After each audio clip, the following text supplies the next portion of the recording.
Hello friends, welcome to software engineering channel. क्या हाल चाल है आप लोगों का। आज की इस वीडियो के अंदर हम ईगर लोडिंग की जान छोड़ देते हैं और लेज़ी लोडिंग की तरफ चलते हैं। लेज़ी लोडिंग हम इस वजह से कह रहे होते हैं क्योंकि उसके अंदर जो डाटा के लोड होने का पैटर्न होता है वो थोड़ा सा लेज़ी टाइप का होता है। इट्स नॉट लाइक कि ईगर लोडिंग, जैसे ईगर लोडिंग के अंदर हमने एक ही क्यूरी के अंदर यूज़र को बुलाया और अगर हमें उस यूज़र के आगे टू डूज़ चाहिए थे तो हमने उधर से ही आगे उसके अंदर डॉट इंक्लूड लगा दिया, तो वो एक ही रन में यूज़र और यूज़र के साथ उसके टू डूज़ को लेकर आ गया।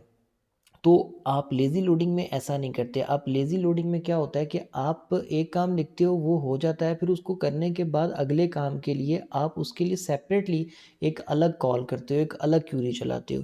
तो आपका काम जो है वो बेसिकली जितना जितना आप जब जब कहते चले जाते हो उतना उतना तब तब होता चला जाता है। एक ही दफ़ा होने का ऑप्शन उसके अंदर आपके पास नहीं होता। ठीक हो गया, एक क्यूरी में आपको सारे काम होते हुए नहीं मिल रहे होते। तो अब हम इस चीज़ को यहाँ पे अंडरस्टैंड करते हैं कि कैसे करना है। लेकिन लेज़ी लोडिंग इतनी ही सिंपल नहीं है इम्प्लीमेंट करने के लिए जैसे ईगर लोडिंग की गई थी, क्योंकि by default eager loading include का ऑप्शन लगा के तो आपको हो जाती है, साथ ही साथ एक यूज़र के टू डूज़ लेके आ जाते हो। लेकिन यहाँ पर लेज़ी लोडिंग के लिए जो है आपको एक डेडिकेटेड नगेट पैकेज इंस्टॉल करना पड़ता है। उसके बाद आपको प्रोजेक्ट में भी कुछ चेंजिंग्स करनी पड़ती हैं। तो सबसे पहले हम टूल्स पे जाते हैं और उस नगेट पैकेज को इंस्टॉल करते हैं जो कि लेज़ी लोडिंग के लिए रिक्वायर्ड होता है। तो हम यहाँ से मैनेज नगेट पैकेज पे जाते हैं, ब्रोज पे जाते हैं और हम यहाँ पे जाके लिखेंगे माइक्रोसॉफ्ट डॉट इंटिटी फ्रेमवर्क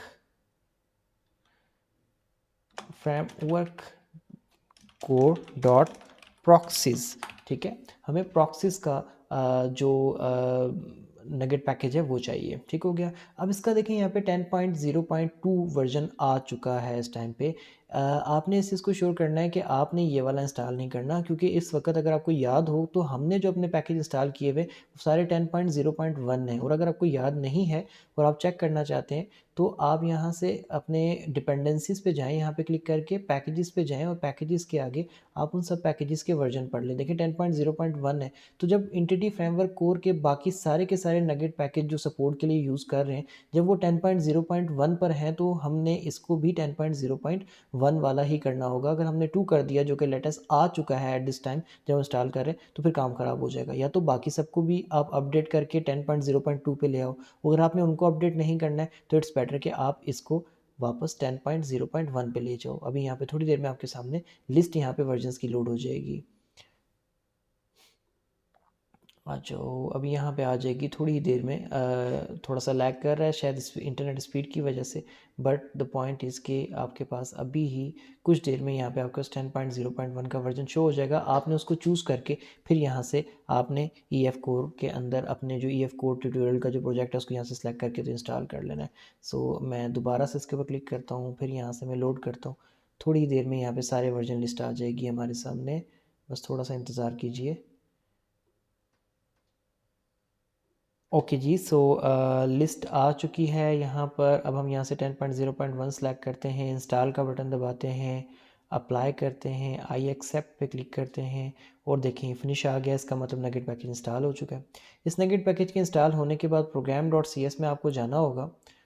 ये रही हमारी प्रोग्राम डॉट सी एस, हम इस पर क्लिक करके इसको ओपन कर लेते हैं और यहाँ जाने के बाद use SQL server connection string के आगे आपको बताना पड़ेगा कि आप यूज़ करने वाले हैं लेज़ी लोडिंग प्रॉक्सीज को। तो ये एक एक्सटेंशन मेथड आपने इसके आगे कॉल कर लेना है। ये हमने प्रोग्राम डॉट सी एस में कर दिया। अब इसके बाद वो मॉडल जो कि बेसिकली इस लेज़ी लोडिंग में पार्टिसिपेट करने वाले हैं, आप यहाँ पर हम उन दोनों को खोल लेते हैं। हम यूज़र और टू डूज़ के पीछे पड़े हुए हैं शुरू से, तो हम इसी को दोबारा खोल लेते हैं। तो देखें ये रहा हमारा यूज़र और ये रहा टू डूज़। तो यहाँ पे अगर हम यूज़र के परस्पेक्टिव से बात करें तो one user can have many todos. तो यहाँ पर ये वो नेविगेशन प्रॉपर्टीज़ है जो कि एक यूज़र को मैनी टू डूज़ के साथ लिंक कर रही है। तो इस नेविगेशन प्रॉपर्टी को आपने यहाँ पे वर्चुअल बना लेना है। ठीक हो गया, ये आपकी लेज़ी लोडिंग के लिए लाजमी है। ये काम आपने कर लिया। अब इसके बाद आप चले जाएंगे अपने कंट्रोलर के ऊपर। तो हम यूज़र कंट्रोलर पे आ जाते हैं जिसके ऊपर हम शुरू से काम कर रहे हैं। तो ये वो जो एक हमने एक एंड पॉइंट बनाया हुआ है get user with todos.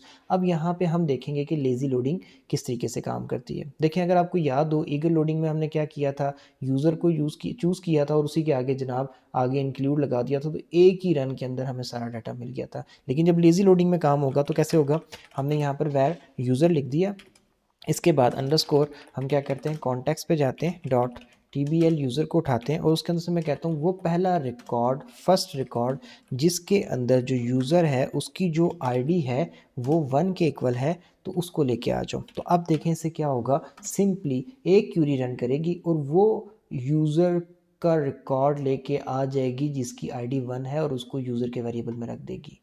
अब मुझे आगे अगर उस यूज़र के चाहिए, मिसाल के तौर पे क्या चाहिए जी कि मुझे ये चाहिए कि मुझे उस यूज़र के टू डूज़ मिल जाएँ, तो मैं टू वेरिएबल बना लेता हूँ यहाँ पे आपके सामने, variable todos by ID के नाम से, और उसके बाद मैं यहाँ पे कॉन्टेक्स्ट बनाता हूँ एक अपने लिए, अंडरस्कोर कॉन्टेक्स्ट डॉट नहीं, मुझे कॉन्टेक्स्ट की ज़रूरत नहीं है, सॉरी, मैं लेज़ी लोडिंग में हूँ। तो यहाँ पे यूज़र डॉट करके अब मैं यहाँ से आगे इसके ऊपर टू डूज़ कॉल कर देता हूँ। तो ये देखिए, तो पहली क्यूरी ने क्या किया कि मुझे क्या ला कर दे दिया, मुझे यहाँ पर वो एक यूज़र को लेके दे दिया। फिर उसकी बेस पे फिर मैंने अगली क्यूरी बनाई और उस क्यूरीज़ की बेस पे फिर मैंने उसके फर्दर आगे टू डूज़ को लोड कराया। तो मैंने एक ही काम जो कि मैं ईगर में एक दफ़ा कर रहा था, उसको मैंने यहाँ पे 2 हिस्सों में तकसीम कर लिया और मेरे लिए यहाँ पर अब 2 दफ़ा डिफरेंट किस्म की क्यूरीज़ चलेंगी। और यहाँ पर आपकी क्यूरीज़ हमेशा ट्रैकिंग में रहती हैं, क्योंकि ज़ाहिर सी बात है, जो यूज़र आप लेकर आए हो उसको ट्रैक में रखोगे तभी उसके टू डूज़ को आप नेक्स्ट क्यूरी में जाके वापस लोड कर सकोगे। तो EF कोड जो है ट्रैकिंग करता रहता है, ट्रैकिंग से फ्री नहीं करता है इसको। तो लेज़ी लोडिंग का ये एक तरीके से कभी कभार डिसएडवांटेज भी बन जाता है, परफॉर्मेंस लैग बनने लग जाता है ये। तो ये हमारा एक कंसेप्ट हो गया लेज़ी लोडिंग का यहाँ तक। अब इसके बाद लेज़ी लोडिंग के हवाले से मैंने आपको एक और चीज़ बतानी है जो कि बहुत ज़्यादा इंपॉर्टेंट की हामिल है, एक तो कंसेप्ट अंडरस्टैंड करने के लिए भी, और दूसरी आपको इंटरव्यूज़ के अंदर भी अक्सर इसको पूछा जा सकता है।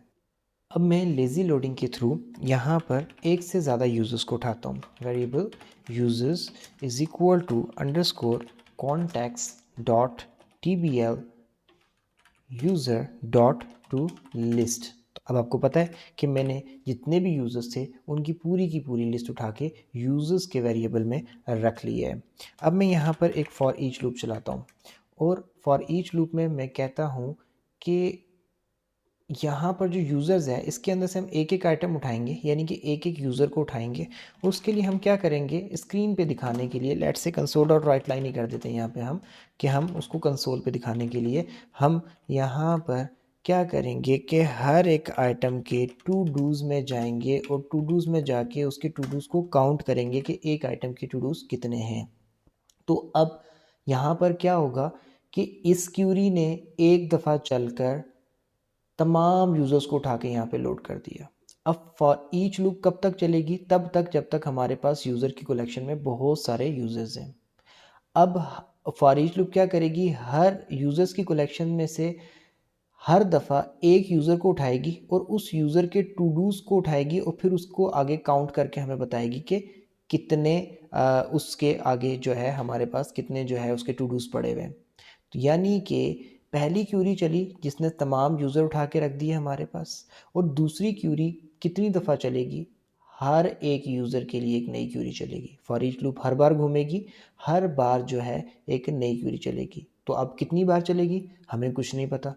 अगर 5 यूज़र हैं तो 5 बार, अगर 10 यूज़र हैं तो 10 बार, यानी कि 1 टाइम तो ये चलेगी और ये वाली कितनी बार चलेगी, n टाइम चलेगी। ठीक हो गया। तो इसको हम ये क्या कहते हैं, 1+n प्रॉब्लम भी कहते हैं।